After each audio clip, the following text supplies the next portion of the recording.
Don't be in such a hurry. That little white ball isn't going to run away from you, Patty Berg.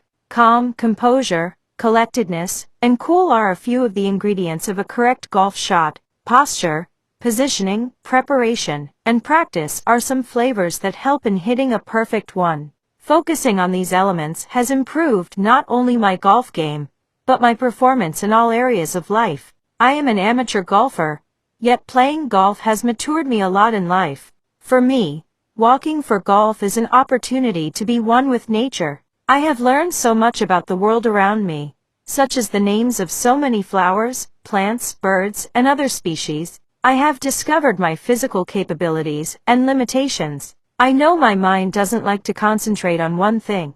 I naturally begin to belong to things that come across my path. My heart owns so many spots at so many courses in so many cities. Here are a few. I love the green at hole number 3 at PAF Skyview Lahore. I crave the fairway at hole number 7 at Lahore Gymkhana. I can sit for hours without a blink at the chairs at the Midway Hut at the end of hole number 7 of Margalla Greens, Islamabad.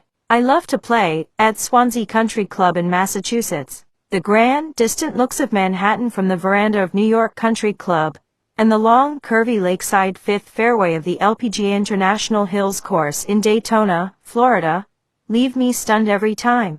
Overall, I am in love with golf. The fun and learning goes on. If the light is in your heart, you will find your way home, Rumi. Today, while I was playing at the third hole, a par 3, at Valley Brook Golf Course, I saw a blue jay whistling hard. I know blue jays often warn other birds of a predator, so I thought there must be a hawk nearby. The players I was paired with were no less than a hawk themselves. They were so absorbed in their golf game that they paid no heed to the blue jay's warnings. I was trying to look upward to spot an accipiter.